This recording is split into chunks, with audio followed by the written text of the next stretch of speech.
September 7వ తారీఖు రాత్రి 9 గంటల 40 నిమిషాల నుండి అప్రాక్సిమేట్గా 9 గంటల 38 నిమిషాల నుండి ప్రారంభమయ్యేటువంటి చంద్రగ్రహణం పట్టుకాలం నుండి విడిపొచ్చేసి తెల్లవారితే 8 అనగా అంటే మధ్యరాత్రి 1 గంట 32 నిమిషముల వరకు కూడా ఈ యొక్క చంద్రగ్రహణం అనేటువంటిది జరుగుతుంది. ఈ యొక్క చంద్రగ్రహణం జరిగినప్పుడు ఈ యొక్క ద్వాదశ రాసుల వారు కూడా ఎలాంటి రెమెడీస్ తీసుకోవాలి, ఎలాంటి మంత్రపఠనం చేయాలి, ఈ సమయంలో ఏ రాశికి ఆ రాశి అంటే మేషరాశి వారికి నుంచి మేషరాశి నుండి మీనరాశి వరకు కూడా ఎలా ఉండబోతుంది, వాళ్ళు ఎలాంటి సంఘటనలు ఎదుర్కోవచ్చు, ఎలాంటి జాగ్రత్తలు తీసుకోవాలి అనే విషయాన్ని ఇప్పుడు మనం తెలుసుకుందాం. తదుపరి కుంభరాశి. కుంభరాశిలో ఉన్నటువంటి పూర్వాభాద్ర నక్షత్రంలోకే ఈ యొక్క గ్రహణం అనేటువంటిది ఏర్పడుతుంది. కాబట్టి వీలైనంత వరకు కూడా ఈ యొక్క పూర్వాభాద్ర నక్షత్రం వారు కానీ అన్ని కుంభరాశిలో ఉన్నటువంటి అందరూ కానీ విశేషమైనటువంటి పూజలు చేయించుకోవడము, రుద్రాభిషేకాలు చేయడము, లేదా ఎందుకంటే ఇప్పటికే మీకు ఏలిన నాటి శని ప్రభావం వల్ల వచ్చినటువంటివన్నీ కూడా దాటి వేసుకొని వెళ్ళిపోయి ఇప్పుడు చాలా ప్రశాంతంగా ఉన్నారు. అలా కాకుండా ఇప్పుడు మళ్ళా కొత్తగా ఏదన్నా ఇబ్బందులు అంటే ఎలాగండి అని అనేవాళ్ళు చాలా మంది ఉంటారు. ఖచ్చితంగా ఈ రాశిలో ఉన్న వాళ్ళు ఈ యొక్క రుద్రాభిషేకం చేయించుకోండి. అలాగే శివనామ స్మరణ చేయడం మంచిది. అలాగే ఎవరైనా సరే మీకు తెలిసి తెలవక ఎవరినన్నా మీరు ఒక మాట అంటే వాళ్ళకి ఏదైనా గిఫ్ట్ ఇవ్వండి. పొరపాటున అనేసారు, అది మీ భార్య కానీ, తమ్ముడు కానీ, చెల్లె కానీ, అక్క కానీ, పిల్లలు కానీ, మీ తల్లిదండ్రులు కానీ, వారికి ఏదైనా వస్త్ర రూపేణా ఉన్నటువంటిది ఒక గిఫ్ట్ గా ఇవ్వండి మరుసటి రోజు. దాని వలన వారు మనస్సు ఏదైనా బాధ కలిగితే, ఎందుకంటే చంద్రుడు మనకు కారకుడు కదా, మీరు పొరపాటున అన్నటువంటి దాని వల్ల వాళ్ళ మనస్సు చిముక్కుమని బాధపడి ఉంటే ఆ బాధ నుండి ఏదైనా దోషం మీకు వస్తే కూడా అది పోతుంది. దానివల్ల చాలా ప్రశాంతంగా ఉంటారు. అలా ఈ యొక్క కుంభరాశి వారు చాలా చేయొచ్చండి, ఒకటని కాదు. మరుసటి రోజు అన్నదానం చేస్తే మంచిది. ఎవరన్నా సరే భిక్షాటన చేసేవాళ్ళు కానీ, అన్నహార్తులు కానీ, అన్నార్తులు అని అంటే వాళ్ళ దగ్గర ధనం ఉండుండొచ్చు. ఉదాహరణకు మీకు చెప్పాలి అని అంటే మీరు కిమ్స్ హాస్పిటల్కి వెళ్ళినా, ఉస్మానియా హాస్పిటల్కి వెళ్ళినా, యశోద హాస్పిటల్కి వెళ్ళినా, అలాంటి చోట్ల వాళ్ళ దగ్గర డబ్బు ఉంటుంది, లక్షలు ఉంటాయి. ఏ నిమిషాన వచ్చి అడుగుతారో డబ్బు అని చెప్పి పాపం తిండి తినకుండా కూర్చుంటారు. అలాంటి వాళ్ళకి భోజనాలు పెట్టండి. వారిని అన్నార్తులు అని అంటారు.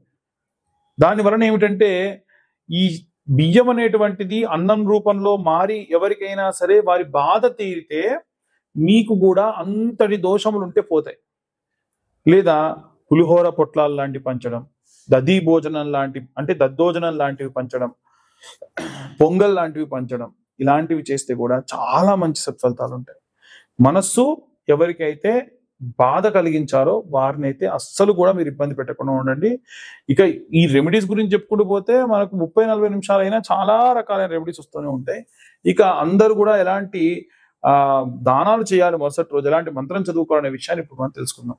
చిన్నపిల్లలు, వృద్ధులు, అలాగే గృహిణులు, ఉద్యోగం చేసేటువంటి స్త్రీలు, సినీ రాజకీయ రంగాల వారు, ఉద్యోగస్తులు, వ్యాపారస్తులు, విదేశాలకు ప్రయాణం అవుతున్నటువంటి వాళ్ళు, వీరిలో ప్రత్యేకంగా కుటుంబం అంటే మన కుటుంబంలో అందరము ఉంటాము. అందరిలో కూడా ఎవరికి ఒంట్లో బాలేకుండా ఉన్నా, ఎవరికి ప్రయాణంలో ఇబ్బందులున్నా ఖచ్చితంగా మనకి ఏదో రకమైనటువంటి ఇబ్బందిగా ఉంటుంది. కాబట్టి ఇంట్లో ఉన్న అందరూ బాగుండాలి, ఏవైనా సరే ఇబ్బంది పడకుండా ఉండాలి అంటే ఈ యొక్క సెప్టెంబర్లో వచ్చేటువంటి గ్రహణకాల సమయమునందు మనం ఎలాంటి రెమెడీస్ తీసుకోవాలి, ఎలాంటి మంత్రపఠనం చేయాలనే విషయాన్ని ఇప్పుడు మనం తెలుసుకుందాం. ఈ గ్రహణ కాలంలో వీలైనంత వరకు కూడా మనము భోజనాదులు చేయకుండా, నిద్రపోకుండా, అంటే ఉదాహరణకి వచ్చేటువంటి సమయాన్ని బట్టి కొంతమందికి మాత్రం మనకు ఉపశమనం ఉంది. అందులో వృద్ధులు, ఏదైనా సరే వ్యాధితో బాధపడుతున్న వారు, అలాగే చిన్న పిల్లలు, వీరికి భోజనం చేయకూడదు. కానీ ఏవైనా సరే టీ, కాఫీ లాంటివి, ప్రెగ్నెంట్ లేడీస్, అది కూడా ఎమర్జెన్సీ అయితేనే ఫ్లాస్క్లో ఇంతంత దర్భ వేసుకొని ఉంచి ఆ కాఫీ టీని అది కూడా చాలా తక్కువ మొత్తంలో తీసుకుంటే మంచిది. అలాగే ఏవైనా సరే డ్రై ఫ్రూట్స్ లాంటివి కానీ ఏవైనా సరే ఈ గర్భిణీ స్త్రీలు తీసుకోవచ్చు. అలాగే మిగిలిన వారందరూ కూడా మంచి నీళ్లు కూడా అది కూడా దర్భ వేసి ఉండాలి ఆ నీళ్ళలో, దానివల్ల దోషం అనేది రాదు. ఏం మాట్లాడతారండి, ఇవన్నీ ఇవాళ రేపు అంత ఉత్తిదే, ఎవరు చెప్పారు మీకు అలాగా, గ్రహణ కాలంలో మేము అన్నం తింటాం, బయట తిరుగుతాం. చాలా మంది వితండవాదులు ఉంటారు. వీళ్ళందరికీ నేను ఒకటే చెప్తా, ఫస్ట్ గ్రహణ మొర్రి అనేటువంటి వ్యాధి రాకుండా చేయి దమ్ముంటే గ్రహణంలో కడుపుతో ఉన్న వాళ్ళు బయటికి వెళ్తే, నడి రోడ్డు మీద గర్భిణీ స్త్రీలకు మేము అన్నం తినిపిస్తాం, ఏమవుతుంది? చంద్రుడు సూర్యుడు భూమి మీద లేకుండా నువ్వు అన్నం తిను, అసలు నువ్వు ఇంట్లో నుంచి బయటికి రాకుండా ఇంటి లోపలనే ఉండు, ఇలా ఉంటే ఎవరికైనా కుదురుతుందా? అబ్బే అలా ఎలా కుదురుతుందండి అంటారు. అంతే, గ్రహణ కాలంలో ఎవరైనా సరే బయటికి వస్తే ఆ నెగిటివ్ ఎనర్జీ వస్తుంది. దాని వలన సరైనటువంటి చంద్రుడి యొక్క రశ్మి భూమి మీద పడదు. చంద్రుడు అమృతకారకుడు, ఎంతమందికి తెలుసు? ఒక చంద్రుడి యొక్క కిరణాల వల్లే ఔషధి మొక్కలన్నీ కూడా పెరుగుతాయని తెలీదు. మూర్ఖంగా మాట్లాడమంటే, వితండవాదం చేయమంటే, చాలా మంది వితండవాదాలు చేసేవాళ్ళు ఎడ్డిగా మాట్లాడే వాళ్ళు ఉంటారు. ఎప్పుడైనా సరే ఔషధి మొక్కలన్నీ కూడా ఈ యొక్క చంద్రుడున్న 15 రోజుల్లో వెలుతురు ఎక్కడైతే బాగా వస్తుందో వెన్నెల, అప్పుడే అవి పెరుగుతాయి. అందుకే ఆయన మంత్రంలోనే ఉంటుంది, ఓం వం అమృతకరాయ అన్న మంత్రం. ఓం వం అమృతకరాయ అమృతం ప్లావయ ప్లావయ యజమానస్య మృత్యుర్నశ్యతు, యజమానికి మృత్యువు రాకుండా చేస్తుంది. ఆయుర్వర్ధతాం, ఆయుష్ని పెంచుతుంది. అందుకనే ఈ చంద్రుడి యొక్క గ్రహణం ఏదైతే ఉందో గర్భిణీ స్త్రీలకి, వ్యాధితో ఉన్న వాళ్ళకి, గృహిణులకి అందరూ కూడా చాలా జాగ్రత్తగా ఉండాలి. గ్రహణ కాలం పూర్తయిన తర్వాతకి దేవాలయాలలో ఎక్కడైనా అర్చక స్వాములున్నా వారికి తెల్లటి వస్త్రము, బియ్యము, పిండి చంద్రుడి బింబాన్ని కూడా మీరు దానం చేయడం మంచిది. ఇవాళ రేపు సత్తు రేకునో స్టీల్ దాన్నో ఇస్తున్నారు. దానివల్ల మీకు లాభం రాకపోగా ఎదురు ఇంకా నష్టం వస్తుంది. ఎట్టి పరిస్థితుల్లో ఇలాంటి తప్పు పనులు చేయకండి. ఎంత అవుతుందండి? చిన్న చంద్రుడి యొక్క బింబం చాలా తక్కువ అవుతుంది.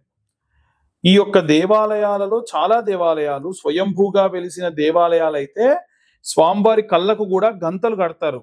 ఆ సమయంలో ఆయన యొక్క, ఎందుకంటే అనిమిషులు అంటారు ఈ యొక్క దేవుళ్ళందరినీ కూడా, వాళ్ళు కనురెప్ప ముయ్యరు, వాళ్ళు ఎప్పుడు కను తెరిచే ఉంటారు. గ్రహణ కాలమందు వారి యొక్క చూపు పడకుండా కంటికి వస్త్రం కూడా పెడతారు.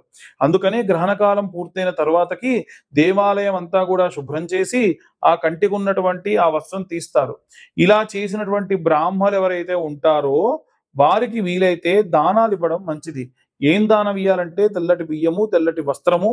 చాలా మంది బ్రౌన్ రైస్లు ఇస్తాము, బాస్మతి రైస్ ఇస్తాం, అలాంటివి చేయకండి. తెల్లగా ఉన్నటువంటి మంచి బియ్యాన్ని ఇవ్వండి, తెల్లటి వస్త్రం ఇవ్వండి, వెండి చంద్ర బింబాన్ని ఇవ్వండి, లేదా వెండి గోవునిచ్చినా సరే అత్యంత సత్ఫలితం వస్తుంది. మట్టి పాత్రలో నీళ్లు పోసి, వీలైతే కుండలు ఉంటాయి కదా, ఆ కుండలు దేవాలయాల్లో పెట్టించండి.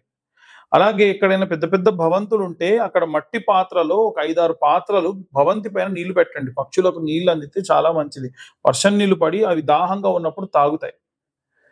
అలాగే వీలైనంత వరకు అన్నం మిగులుతుంది కదా, ఈ గ్రహణ కాలమునందు దర్భ వేసి మిగిలిన అన్నం అంతా కూడా మట్టి చిప్పలో పక్కకు పెట్టేసి మరుసటి రోజు ఉదయాన్నే అలా నీళ్లలో నానినటువంటి అన్నాన్ని చేపలకు వేస్తే మంచిది. దీని వలన కూడా జాతకరీత్యా చంద్ర సంభావిత దోషములు ఉంటే పోతాయి. అలాగే ఇప్పుడు నేను చెప్పిన ఈ మంత్రం కూడా మీరు చదివితే మంచిది. ఆ మంత్రం ఏంటంటే, ఓం చంద్ర అరిష్టేతు సుసంప్రాప్తే చంద్ర పూజాంచ కారయేత్ చంద్ర ధ్యానం ప్రవక్ష్యామి మనః పీడోప శాంతయే. మనస్సు ప్రశాంతంగా ఉండాలి. ఏమవుతుంది? చంద్రగ్రహణ కాలంలో మనం గనక ఉంటే, ప్రశాంతంగా ఉంటే మనస్సు చికాగ్గా ఉండదు. ఒక్క మనస్సు చికాగ్గా ఉంటే చాలండి. ఏమవుతుంది మనస్సు చికాగ్గా ఉంటే? ఇల్లంతా చిందర వందర, ఏ పని చేయలేకపోవడం, మనకు డబ్బు లేదా మనకు వివాహము లేదా మనకు ఏదైనా సంతానము లేదా మనకు మంచి ఆరోగ్యము రావాల్సిన కార్యక్రమాలు ఏమైనా జరుగుతుంటే మనం వాటి జోలికి పోకుండా అలాగే మన ఇంట్లో కూర్చొని నా మనసు బాగాలేదని ఖాళీగా కూర్చుంటే ఇవన్నీ కోల్పోతాం. అలా కోల్పోకుండా ఉండాలి అంటే ఈ యొక్క చంద్రగ్రహణాన్ని ఈ పరంగా ఉపయోగించుకోండి. ఎవరైతే మానసికమైన ఆందోళనతో ఉంటారో, ఎవరైతే ఆడవాళ్ళు కానీ, మగవాళ్ళు కానీ, చిన్నపిల్లలు కానీ మనస్సు వికలితమైపోయి ఆటిజం ప్రాబ్లంతో కానీ, బ్రెయిన్ రిలేటెడ్ ప్రాబ్లంతో కానీ ఎవరైతే ఉంటారో వారు గ్రహణమైన మరుసటి రోజు శివుడికి రుద్రాభిషేకం చేయించండి.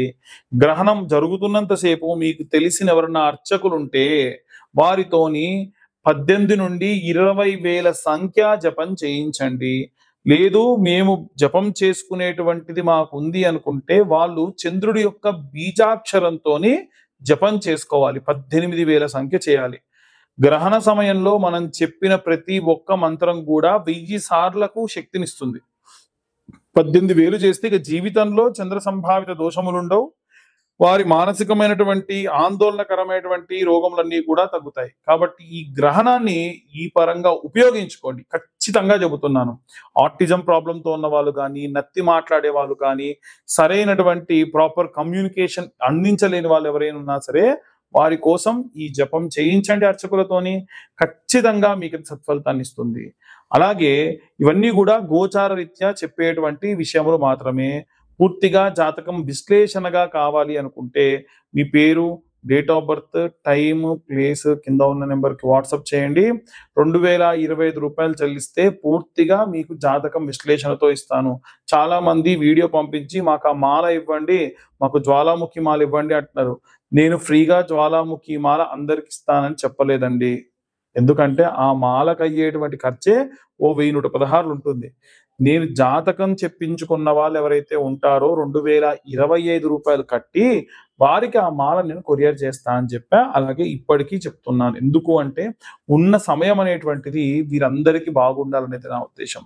కాబట్టి అందరూ కూడా ఈ గ్రహణాన్ని పాటించండి. శ్రద్ధగా వీలైనంత వరకు జపం చేయండి. సర్వే జనా సుఖినో భవంతు. స్వస్తి.